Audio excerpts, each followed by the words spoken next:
Hi, I'm Dominique and welcome to my YouTube channel. Today we are going to be making some beef burgers. Summer is almost upon us. Can't tell looking at the weather, but we're making them in the hope that it's around the corner. So I've made these a couple of times and they're actually really simple, and they are so much better than the shop bought ones. You know, like when you put them on the barbecue and all that fat comes out of them. The couple of times that I've done this, hubby has been super impressed because there's not been a drop of fat come out of these. They have been beautiful.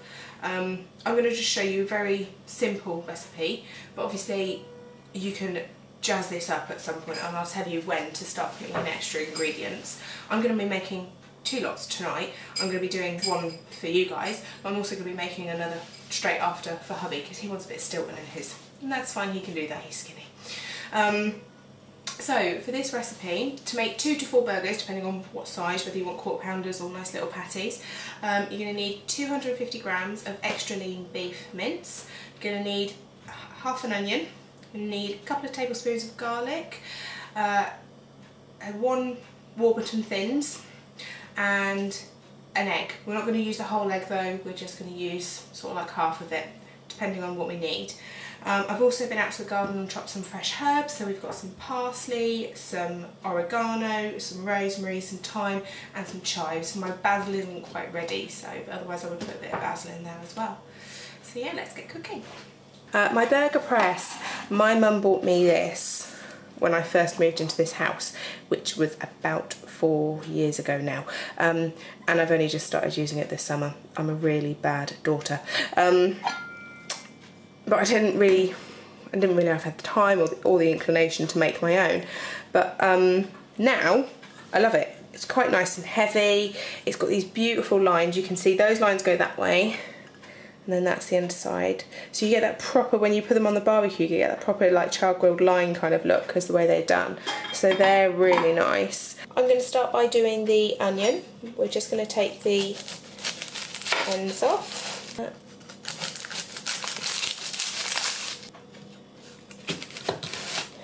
Down the middle, and pop that one away in the fridge for another use.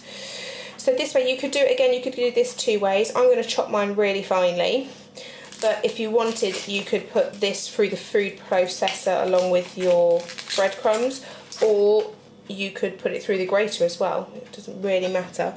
The finer the better, we found when we did ours on the barbecue. So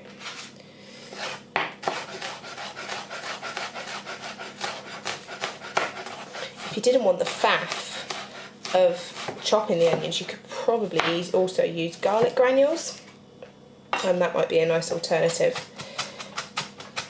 Next I'm going to do my herbs. Where are they all?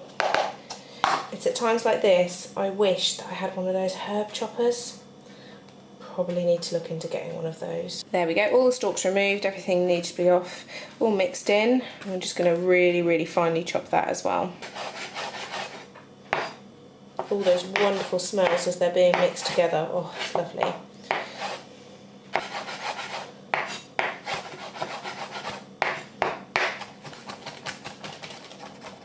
There we go. Can you see that? I've not done all of it, but can you see that? How nice and finely that is. It doesn't need to be as fine as you would buy the dried herbs. That's not what it's about. I've just popped the Warburton thins in the toaster, just on a very low setting, just to toast them a little bit, make them that little bit drier, and then they kind of grate easier. Whilst that's on, I'm going to crack my egg. No shells. There we go. Oh, perfect. No shells. And we're going to whisk that up just so we can use it to bind the beef burgers. There we go. I'm just using a good old-fashioned fork. Like I said, if you've got like a hand blender and you want to do that, that's fine.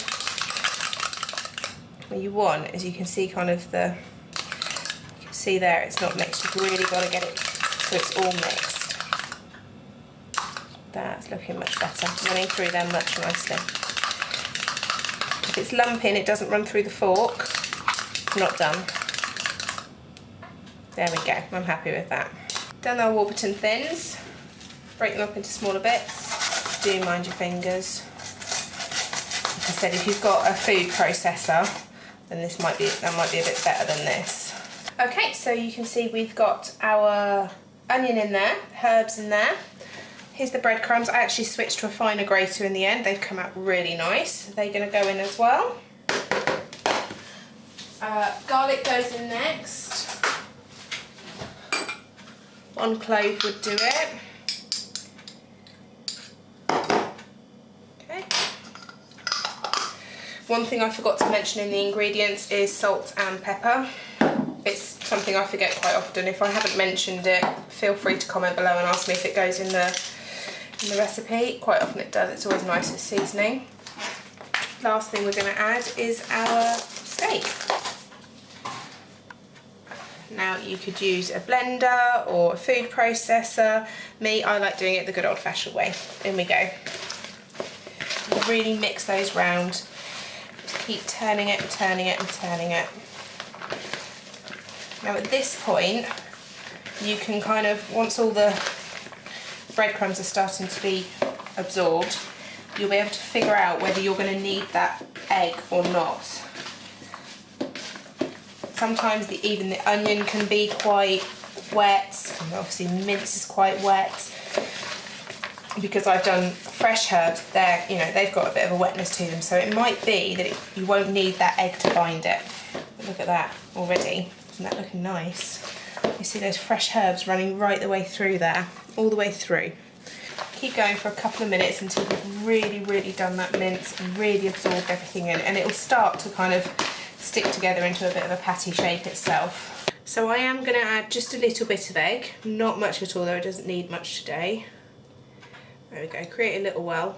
That should probably about do it.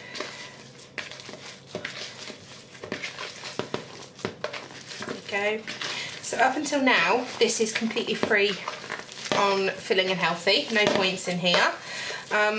If you wanted to, at this point, you can start adding other ingredients that you could point and take out of your weeklies if you wanted to. I've seen somebody a fab idea of using one of the Dairy Light cheese triangles. They're only 1 point, I think, and she said that she got a triangle and basically wrapped all the beef burger around it, and so made it basically like a cheese within a beef burger, which to me sounds really nice. I think that's probably worth 1 point, don't you? But today I'm just going to make them like this. You know, you could add things like Worcester sauce, that would probably still be free. Loads of other things that you could start adding here. Comment below, tell me what you would add. Tell me what you'd put in there, what you'd spend your weeklies on to put inside. So now that's done, I'm going to weigh it out and I'm going to divide this by 4 and make 4 smaller patties. Got my Weight Watchers ProPoints scales. Again, you've probably heard me say this lots of times now, I wouldn't be without these. We'll try and get a link in below and see if we can find you, along with the beef burger press, and see if we can get you some cheaper. Right, so let's weigh this and see how much it is. Obviously they don't have to be perfect. These are free and healthy, so if you get one a bit more than the other, that's fine. It's only if you've put something in it that you need to point that you need to make sure you accurately measure them out so you can point it. It's totally up to you. You can use it straight off like that if you want to. I'm just going to give mine just a little bit of a spray with the Fry Light, just so it doesn't stick to, the mixture doesn't stick too much. Just take one, nice ball. I mean, if you don't have the burger press and you don't want to buy one, that's obviously fine. Just give it a little squeeze. I mean, that's great enough as it is, really. You can stick the burger on like that if you wanted to. Pop that on there. Do 2 at a time. Are you ready for the magic? Here we go.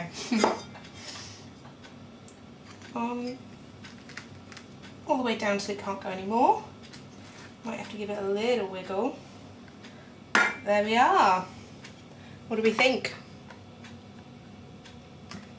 So if you wanted to, you can obviously put these straight on the barbecue, straight in the grill, or you can put them in the fridge ready for the next day. Make sure they're covered properly with cling film. We're actually going to freeze these because we're not sure when we're going to have the next barbecue.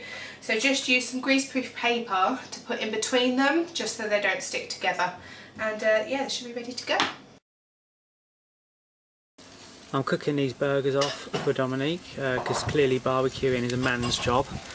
please all don't comment and go mental at my sexist comment. The herbs and that she put in, you can see are all in there, and the onions. And I did just put these onto the barbecue using a spatula tool because they can be sort of a little bit softer than the beef burgers you buy in a shop. This is what they look like when they've been cooked for a bit. Really nice. And what you'll see is I've just flipped these, and normally you would get all kinds of liquids and fats dripping out the bottom, and then that goes down into your charcoal and it flames up but burns the burgers badly. I just added on the other burgers Dominic made for me, which have got the Stilton cheese in, which is probably not good for Weight Watchers, but I love it. Just to give you a contrast here, the ones with the Stilton in, you can see they are dripping off fats, and obviously the fat is in the cheese. Okay, so here's the finished product. I think hubby's talked you through the cooking process. I'm not allowed near the barbecue, that's a man's job. So I've just used Warburton Thins instead of a normal bread roll, because obviously that's free on the filling and healthy. A little bit of tomato ketchup. I've ProPointed some cheese, so that's light cheese, so there's 1 ProPoints worth of cheese in there. I've done a jacket toe with a little bit of pizza sauce on top. I'll show you how to make that another day. And a nice 3-bean salad with some extra peppers and sweet corn thrown in for some good measure. And yeah, there we go. Put it all together and dinner's up.